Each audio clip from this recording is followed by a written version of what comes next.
What's your dad like? What do you mean? He would call up and say, why you not tell me about this before? He'd pull up to my house, ask me to come outside and probably punch me. My name is Slava. I'm from southwest Russia, but from Siberia, from Omsk. I was christened as a Russian Orthodox person. I went to church maybe once or twice. So the first time for my christening, the second time, I can't really remember why I went there. Then by the time I reached the UK, I think I was a Protestant Christian by then. I was on the, church services committee at school and singing in the choir and everything else.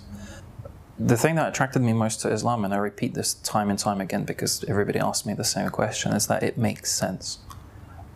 Not only overall, but at that specific point in time, it just made perfect sense to me. It wasn't the most pleasant of times, even though times were actually good. I went through different financial stages of my family going through life, and at that point in time, it was probably at its peak. It was the highest time, things were good, but it was also the worst time for me looking back. And I got to a stage in life where I just thought, this is not possible. I just cannot keep doing this time and time again, night after night. My studies were slipping, everything else was just going backwards.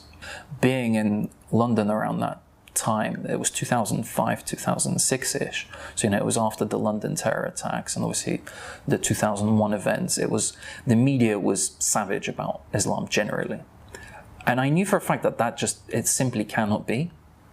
You cannot be painted in such a picture where you have, the complete extreme. So it's only extreme here or extreme there. It's got to be somewhere in the middle. I'm quite a stubborn guy. And when somebody says don't do something, I find 99 ways of trying to prove them wrong. So I sat down and I wanted to find out what the religion was actually about. What I found most interesting is that there was never really pressure to become Muslim. It was just a whole lot of information being thrown at you.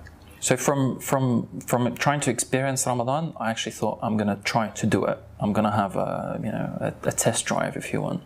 And it became just a period of complete tranquility. I was so relaxed. Yeah, I was hungry, I was tired, but I was just completely relaxed and I was at peace with myself.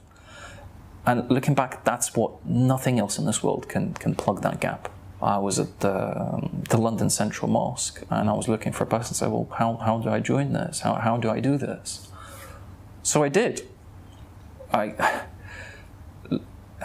can't really describe the feeling of it.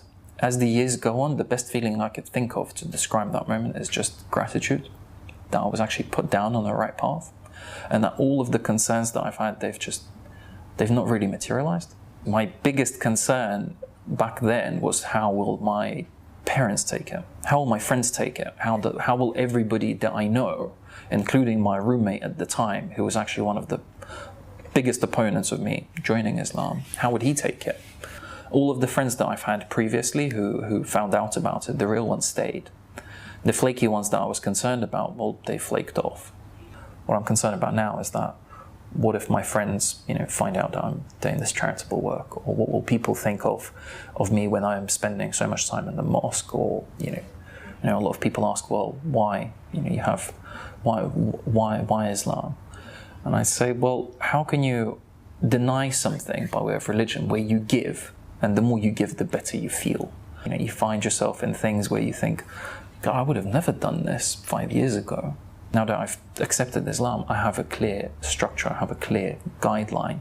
9 years ago when I accepted Islam, there wasn't half of the things that we have now. Every morning I wake up and there's some Islamic news on my phone, because it's just set as an update. If I have some free time, I'll download a podcast of an Islamic scholar. And it's just fantastic. There's so much knowledge around you. All you have to do is focus on it. Just find yourself a person who you consider to be a friend. Open up to them and tell them, look, I'm doing this. I'm very worried. If you feel comfortable, say I'm afraid. And believe me, they will come to your aid more times than you could possibly think. They will always be there to guide you, and they will fight your corner, because they don't even realize that you have these difficulties. They want to help you. Remember, if you get somebody to accept Islam and you are their door to Islam, you get so many good deeds. So I bet there will be people fighting your corner every step of the way.